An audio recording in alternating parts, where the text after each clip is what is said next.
not supposed to talk now?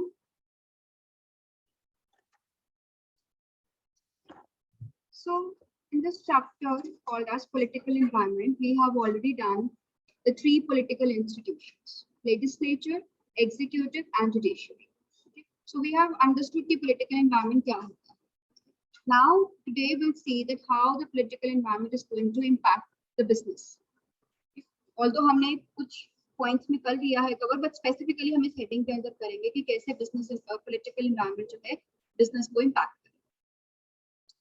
Very first point is the political ideology. Visible है सबको पीछे से? Font छोटा तो नहीं? So the first point is political ideology of the government. So every government comes with its own ideologies, own set of ideas, attitude. Because every government is different. Okay? So on the basis of their ideologies, they made their own philosophies, own policies, rules, and set of laws. Okay? So whenever a new government comes up, वो हमेशा पुराने जो है laws, existing laws में कुछ modifications लेकर आते हैं, कुछ changes लेकर आती है. The very एक तो उसका political motive है because they want to prove the earlier government wrong, definitely. Yeah, but basic reason is that their ideology is different, their philosophy is different. Why are you talking? It's disturbing the entire class. Please don't talk. Okay. So whenever a new government comes in, they bring in their own ideology and philosophy. और उसके basis पे ही वो जो है business की जो है business से related laws, policies को बनाते हैं.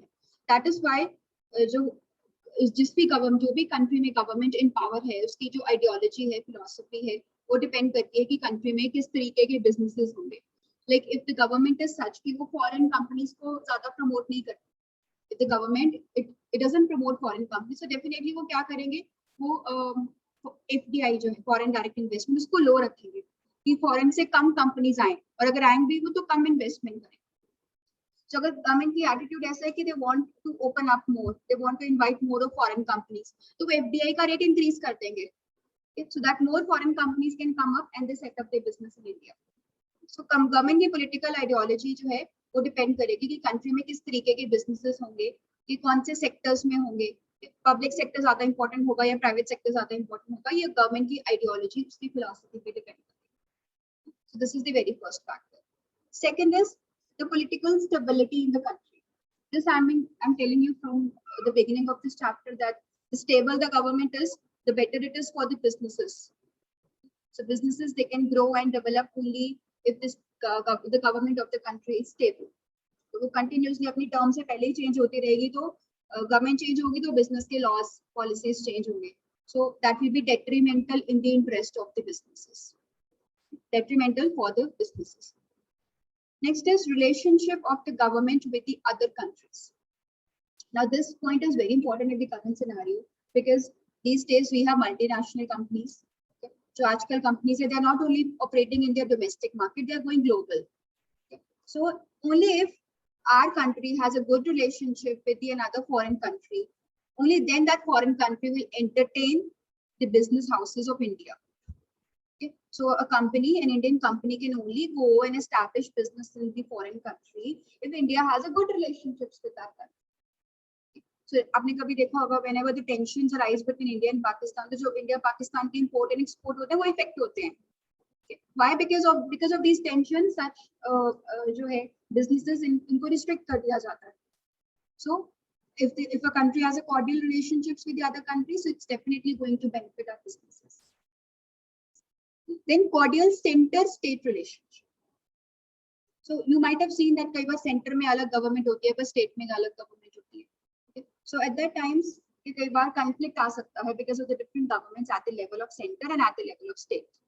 Okay. So इससे disadvantage क्या हो जाता है कि उस state से कई बार subsidies withdraw कर ली जाती हैं, अलग tariffs दिए जाते हैं. So for that matter, I'll give you a very small example. The GST. Yes. Okay, so it's usually the case that there's a different set of governments everywhere, states vis-a-vis the center. So a small example to complement this point. All of you know that sports industry in Punjab, it's very big, and Jalandhar is one of the hub of the sports industry. And on the other hand, another city which is important from the point of sports is Meerut. That is in the state of Uttar Pradesh. So before coming about GST, there were different set of taxes in both the states. So sports industry in Meerut was at slight upper hand. Okay, why? Because वहाँ पर taxes low थे, वहाँ की government ने taxes low रखे थे for the sports industries. But for the similar companies in Jalandhar, the tax rates were high because we are in Punjab and the Punjab government tax rates अलग थे.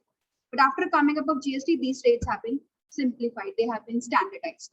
Okay, so but this is one of the example that अलग-अलग government है, पर ये दोनों government एक ही industry के लिए अलग-अलग tax rates हैं, because the governments are different in both the states. Okay, so अगर state के center के साथ अच्छी relationships होंगे, तो center will definitely pass on good subsidies, incentives to that state. Otherwise, it will not. It can withdraw those subsidies, withdraw those incentives from that state. So it's very important to have a good relationship between the center and the state. Then thinking of opposition parties towards the business. Now, as we have seen that a law is only passed, obviously opposition is also involved in passing of any laws in the parliament. Okay? So what is the thinking of opposition towards the business? Opposition parties ka kya stake hai? Because their stake is also important when the laws and regulations are passed. Okay, so what is their viewpoint towards, what is their attitude towards the businesses? That also matters. Then what are the policies towards international businesses? Okay, the point of FDI which I told you. Okay, there are two terms. जब हम आगे भी पढ़ेंगे, FDI and FII. FDI is foreign direct investment. That means कि foreign से अगर company India में आकर अपना business लगाना चाहती है, तो वो मतलब कैसे कितने percentage invest कर सकते हैं यहाँ पर? That is foreign direct investment. तो अगर foreign company इंडिया में business लगाना चाहती है, that is determined by FDI. एक होता है FII. FII is foreign institutional investors. So FII में क्या होता है? Foreign से company आके business नहीं लगाती यहाँ पर. They just buy the shares of the Indian companies. That is FII. So they don't establish any business. They don't establish any plant. They just make a share capital investment. Shares खरीदते हैं, they can buy shares of the Indian companies. That is simply called as FII. So here I am talking about the FDI. So that की हमारी government का क्या attitude है towards the foreign investment. So if our government wants to increase the foreign investment, the foreign से companies आए और India में businesses लगाएं, so they will increase the rate of FDI. If it wants to decline the foreign investment, so FDI rate को decline करते हैं. So currently almost 100% FDI is allowed in all the sectors because we are at state of economy. We need foreign investment to grow. Okay. So currently we have the rate of investment. Okay. If the FDI is 100%, that means a foreign company can come in India, can establish the business 100% on its own name. उनको किसी Indian company के साथ partnership नहीं करनी पड़ेगी. 100% उस जो business लगाएगी उस पेटेंट में 100% इन्वेस्टमेंट उस फॉरेन कंपनी की ही होगी. With 50%, then means 50% वो करेगी, 50% कोई इंडियन कंपनी के साथ उसको मिलके बिजनेस करना पड़ेगा. Okay, so this is the attitude of the government towards international business. Then government control and restrictions. Okay. So by government control means वैसे तो ये point इतना ज़्यादा important नहीं है. Because 1991 के जो LPG रिफॉर्म्स आए थे उसके बाद मोस्टली गवर्नमेंट ने सारे सेक्टर्स प्राइवेट सेक्टर के लिए ओपन कर दिए हैं. कोई ऐसा सेक्टर नहीं है which is reserved only for the government. There are a few barring a few strategic sectors, 4 or 5 strategic sectors जो नेशन के लिए बहुत इंपॉर्टेंट है. सिर्फ those are reserved for the public sector. उसके अलावा हर एक इंडस्ट्री में प्राइवेट कंपनी भी आ सकती है. They can establish their business. So definitely, but this is one of the points that government can anytime restrict any business from doing anything. The government किसी भी time पे कोई भी import और export पे restriction लगा सकती है by changing the custom duties. So government can restrict the businesses anytime from doing any type of business or through various tariffs and quotas. Last is treatment of foreign investors. So here I'm talking about FII. जो मैंने point किया था बताया था international business वाला, ये हम talking about FDI. दो तरीके से पैसा आ सकता है फॉरेन से, या तो एफडीआई से, एफडीआई में फॉरेन कंपनी आएगी या फिर बिजनेस करेगी, या FII that is foreign institutional investors की फॉरेन से जो है इन्वेस्टर्स वो इंडियन कंपनी के शेयर्स खरीदेंगे. That is foreign investors. So what are the policies of the government towards these investors कि जो फॉरेन के लोग हैं वो इंडियन कंपनी के शेयर्स खरीदना चाहते हैं. और if you understood what are shares, जो कंपनी अपना जो है अपनी ओनरशिप जब स्टॉक मार्केट पे बेचती है to the public, they are issued in the form of shares. So समझ आती है सबको शेयर्स का मतलब क्या होता है? So if a foreign company or a foreign individual also, if they wishes to buy the shares of the Indian company on the Indian stock exchange, so what is the attitude? उनके ऊपर क्या tax rates हैं और what are the policies of the government towards these investors? उस पे depend. So this is also one of the impact on the businesses. So this is how the political environment जो हमने study किया वो businesses को affect करेगा. मैंने इनकी explanations नहीं लिखी because I didn't find that necessary. मैं उनको class में explain करती हूँ. But if you want, I can send you the PDFs. Because मैंने PPT में सिर्फ points लिखी हैं. Explanations if you want, मैं एक PDF file आपको भेज दूँगी. Explanations are available there. कई बार भूल जाता है कोई point, you can refer to that file. Right? Now, ये तो हमने political environment के बारे में पढ़ लिया. Now, a very important component of the political environment is the Constitution of India, okay, as it is the one of the most important document. Okay. मैंने आपको पहले भी बताया था Constitution के बारे में. थोड़ा सा since आपके syllabus में है तो थोड़ा सा इसको डिटेल में पढ़ेंगे. Although it's very easy, सबने कभी ना कभी पढ़ा होगा Constitution क्या होता है, उसमें क्या लिखा गया होता है. So Constitution is the fundamental document, okay, that incorporates the matters which are economically very significant and far-reaching implications. So any law that is made in the country or any act, it should never be against the Constitution. So it is the Constitution को कहते हैं, it's the most important and the most fundamental document, जिसके basis पे बाकी सारे documents based. So a Constitution decides how a country will be run, what kind of activities can be done in a country, what are the rights and duties of the citizens, what are the responsibilities of the government, if how a country will be run, और यहाँ country में की जो government है और country के citizens हैं उनके क्या rights and duties होंगे, they are written in the Constitution. Set of rules and regulations definitely, that how country will be operated, what will be the rights and duties of citizens and rights and duties of government. So Constitution में तीन चीजें लिखी गई हैं. Constitution is divided into three parts. Preamble, fundamental rights of the citizens, fundamental rights and duties to citizens के इनको rights and duties दिए गए हैं Constitution, and the directive principles of state policy. Directive principles of state policy are the guidelines for the government, that how the government of the country is going to operate. So Indian Constitution is divided into three parts: the preamble, then the fundamental rights and duties, and then the directive principles of state policy. This is how the preamble looks. So the preamble, it basically states out the country के क्या aims और objectives रहेंगे.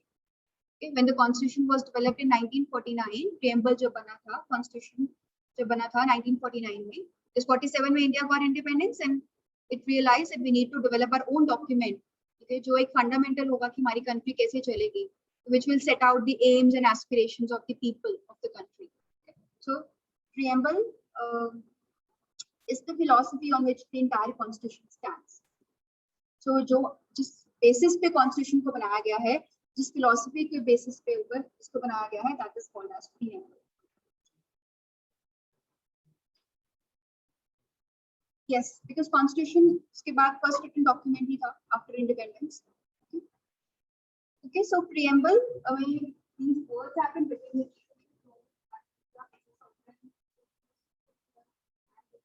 public, and it grants all these things like justice, liberty, equality, and fraternity.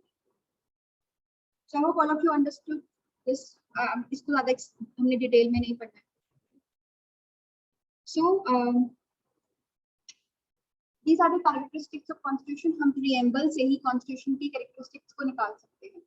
Whatever all the terms which are written in the Constitution, they become the characteristics. Sorry, all the terms which are written in the preamble, they become the characteristics of the Constitution. The very first is that it is the longest written Constitution. So Indian Constitution is one of the most elaborated in the entire world. That everything is written in very much detail, so we call it as the longest written Constitution in the world.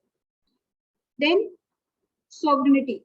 Okay. Sovereignty का मतलब है that after independence, हमारा Constitution कहता है that India has become now it has Britishers से free हो गया है. Now it has become a separate independent state which is not under the control of any other nation.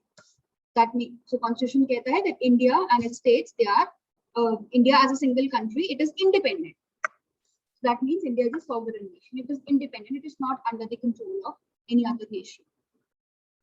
Then it is partly rigid and partly flexible. Okay. So that means some of the provisions in the constitution, they can be modified by passing new laws, bylaws, but some of the provisions, they cannot be modified.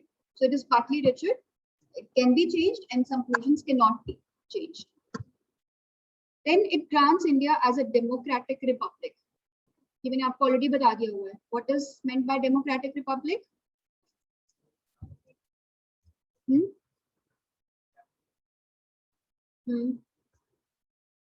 What is meant by democratic republic?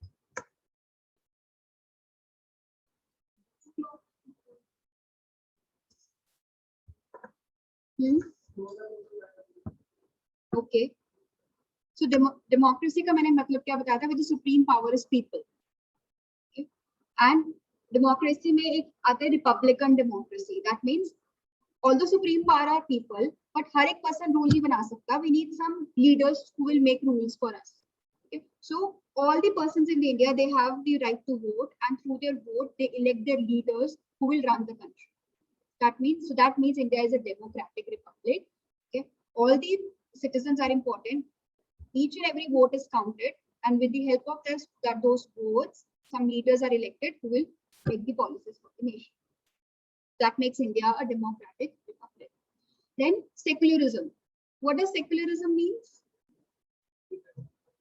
That every religion is important and every person has a right to select or choose his or her own religion. And none of the religion will be considered over and above. All religions are equal and important, and every person has a right to choose his or her religion. Then socialism.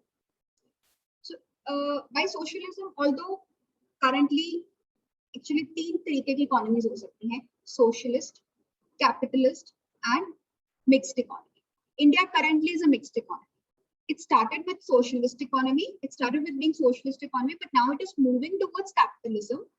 And now currently India is at the mixed state of economy. Socialism का क्या मतलब होता है?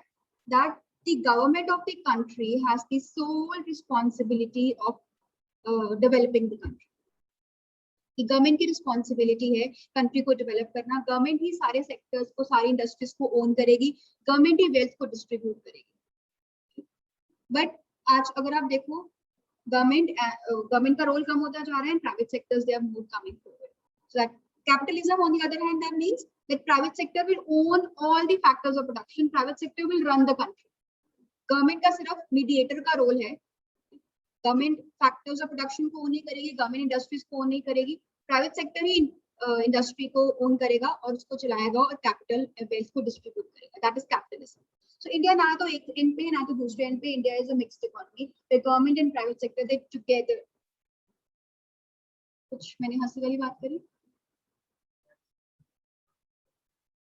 That's why India is not an underdeveloped country. India is a developing country. Yes. India is what they say. India is not an underdeveloped country. It's a developing country. And it has because of the COVID-19, the growth rates have definitely been increased for all the countries. But if you look at the past 5-year data, India is emerging economy even, not even developing. Developing se bhi shift ho gayi, it has become an emerging economy. That is one level down to the developed. So by although it's written socialism here, but we can say India today is a mixed economy because public and private sector, they are together involved in the development. They together own the factors of production, together run the country and distribute the wealth. Then in India we have parliamentary system. This we have already done. हमने state structure देखा था, executive का, how the country government is structured. We have at the union we have parliament. Then at the state we have state legislature. Okay. So parliamentary system is there, and the laws they are made, they are passed in the parliament. Then separation of powers. The powers of the government, they are separated between the central government and state. There are some of the matters which can only be dealt by the central government. Some of the laws which can only be made by the central government. Well, कुछ ऐसे matters हैं which are delegated to the state governments. So the powers have been separated between the center and the state.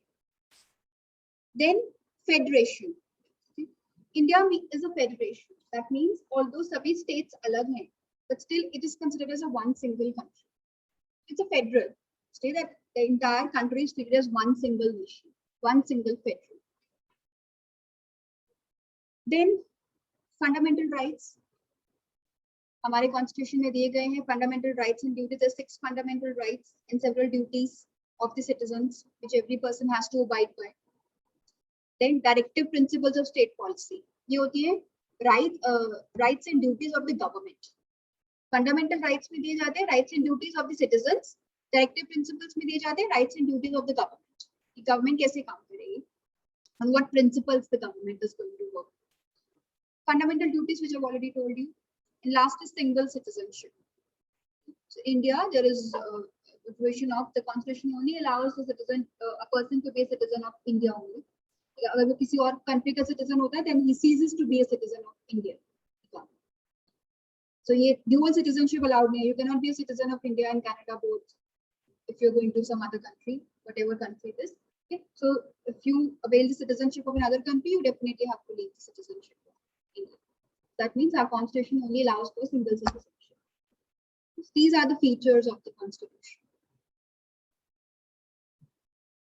Then I've told you that constitution is divided into 3 parts: preamble, fundamental rights, and the directive principles of state policy. So we've talked about the preamble. वहाँ से हमने constitution देख ली, constitution की characteristics देख ली. Now let's talk about the fundamental rights. So these are the 6 fundamental rights which are given to every citizen. And in case of violation of any of these rights, the judiciary will come to protect and safeguard the rights of all these citizens. Okay, so I don't think so there's a need to explain these rights. These are right to equality, right to freedom, right against exploitation, right to freedom of religion, right to education and cultural rights, then right to constitutional rights. So these are the 6 fundamental rights. Duty, a number of duties, will not be studying them here because in detail में हमें ज़रूरत नहीं है. Then talking about the rights and duties of the government, which are basically written in the directive principles of state policy. So Constitution lays down some rules that how the government is going to work. These are called as the principles or guidelines for the government. So they are, so in order to ensure कि country में सबके साथ justice हो, proper country के में लोगों की welfare हो, okay, so that some principles have been laid down for the government. So these are called as directive principles of state policy. Okay, by state here means government. So government policies कैसे बनाएगी उसके लिए guidelines दी गई हैं. These are called as directive principles of state policy, which can be classified into 3 types of policies: socialist principles, Gandhian principles, and liberal intellectual principles. That whatever rules, laws, or policies the government will make, they have to be based or they have to be motivated by these 3 principles: Gandhian, socialist, and liberal intellectual. Okay. So I have given them that what are these principles. You can read them by yourself. So when I'll send you the PPT, these are very easy.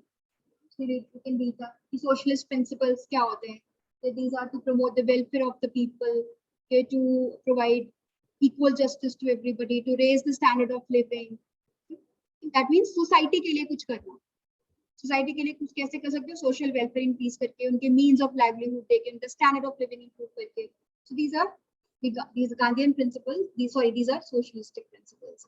Then we have Gandhian principles, which are based on the ideology of Mahatma Gandhi.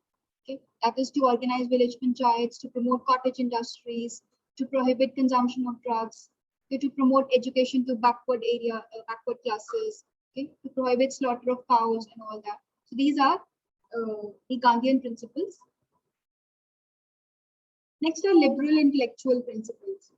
So liberal intellectual principles का motive क्या है कि लोगों को free किया जाए, businesses को freedom दी जाए, लोगों को फ्रीडम दी जाए, टेक्नोलॉजी इनहांस करी जाए, इंटेलेक्ट लोगों का वो इनहांस किया जाए. So for that, to provide early childhood care and education, to organize agriculture, to protect wildlife, to promote international peace and justice.